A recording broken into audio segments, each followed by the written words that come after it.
নবীনরা নয়, এবার ফুটবল দিয়ে মাঠ কাঁপালেন প্রবীণরা। তাও আবার একটি নয়, একসাথে দুটি ফুটবল দিয়ে খেলেছেন তারা। জোড়া বলের এই ব্যতিক্রমী ফুটবল ম্যাচ অনুষ্ঠিত হলো লালমনিরহাটের সরলখা উচ্চ বিদ্যালয় মাঠে। আরো দেখুন প্রতিবেদনে। লালমনিরহাটে অনুষ্ঠিত হয়ে গেল ভিন্ন মাত্রার এক ফুটবল ম্যাচ, যেখানে একসাথে দুটি ফুটবল দিয়ে খেলেছেন খেলোয়াড়রা। আর খেলোয়াড় ছিলেন কেউ চেয়ারম্যান, কেউ বা ইউপি সদস্য, আরও আছেন উপজেলা আওয়ামী লীগের সাধারণ সম্পাদক, বিএনপির আহ্বায়ক সহ সাবেক বর্তমান জনপ্রতিনিধি, যাদের বয়স 40-এর উপরে, 80 বছরের নিচে।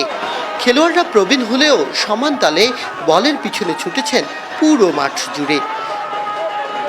ভিন্ন মাত্রার এই খেলার আয়োজন করেছে আদিতবাড়ি উপজেলার সরলখা উচ্চ বিদ্যালয়। দর্শক সারিতে করোনা মহামারীর যেন তোয়াক্কাই নেই। প্রবীণদের খেলায় বেশ উচ্ছ্বসিত ফুটবল প্রেমীরা, তাই দর্শকের ঢলটাও ছোট নয়। একসঙ্গে দুই পক্ষে গোল, ডবল বলের খেলা, এটাই প্রথম দেখা হইল। আসলে কেমন লাগা না, এর চেয়ে আর ভালো আমার মনে হয় যে আর কোনো দেখি নেই। এই খেলা খেলবা যেতে এই বয়সে উল্টি পড়ে আর দৌড়ে উল্টি পড়ে। বিএনপি আওয়ামী লীগ জাতীয় পার্টি খেলা খেলবার হচ্ছে কি সুন্দর খেলা। মেম্বার চেয়ারম্যান সবাই খেলতেছে, খুব ভালো লাগছে। আমাদের ছোটবেলাকার ঐতিহ্য এখন আমাদের স্মৃতি মনে সব পড়তেছে আমাদের আজকে খেলা দেখে। আমরা এই খুশি, ছোটবেলার খুশি আজকে পেয়েছি। আমাদের প্রবীণদের খেলা দেখে আসলে আমরা সবাই আনন্দিত। আজকালকার যুবক ছেলেদের চেয়েও ভালো খেললো। ছাত্ররা যেভাবে খেলে ঠিক সেইভাবে খেললো, সেইভাবে গোল হইলো, সেইভাবে খেলা খেললো মাঠে। আমাকে খুব ভালো লাগছে। খেলোয়াড়রা বলছেন খেলার মাঝে ফিরে পেয়েছেন তাদের ছেলেবেলা।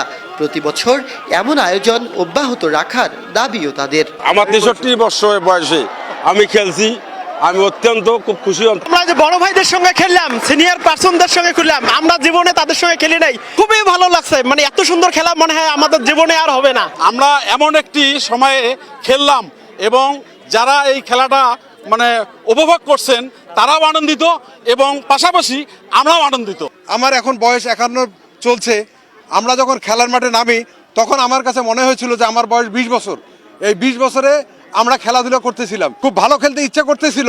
শারীরিক দুর্বলতার কারণে এটা ভালো খেলা যায় না বা বেশিক্ষণ দৌড়াদৌড়ি করাও যায় না, কিন্তু তারপরে মনের জোরে যতটুকু পারছি ইনশাল্লাহ খেলছি, আমরা ইনশাল্লাহ জয়লাভ করছি। নবীনদের মতো প্রবীণরাও খেলতে চান, সেজন্য দরকার আলাদা পরিবেশ।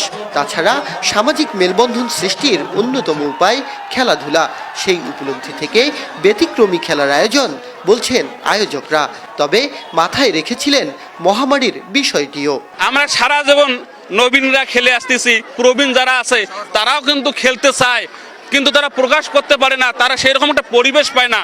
আমি এইরকম একটা পরিবেশ সৃষ্টি করে দিয়েছি। নতুন একটি সংযোজন ছিল যে এখানে প্রথম আমরা একসঙ্গে দুইটি বল নিয়ে খেলাটা আমরা পরিচালনা করেছি এবং আমরা অনেক আগে থেকে মাস্ক ব্যবহার করার জন্য একটা সচেতনতামূলক প্রচারণা চালিয়েছি। ব্যতিক্রমী ম্যাচটিতে এক একটি দলে খেলোয়াড় ছিলেন 20 জন। বিজয় 52 দলকে হারিয়ে 3-0 গোলে জয় পেয়েছে মুক্তিযুদ্ধ 71 দল। তবে সম্প্রীতি আর উচ্ছ্বাসটা ছিল সবার মাঝে। Majed Masud, LTV news desk.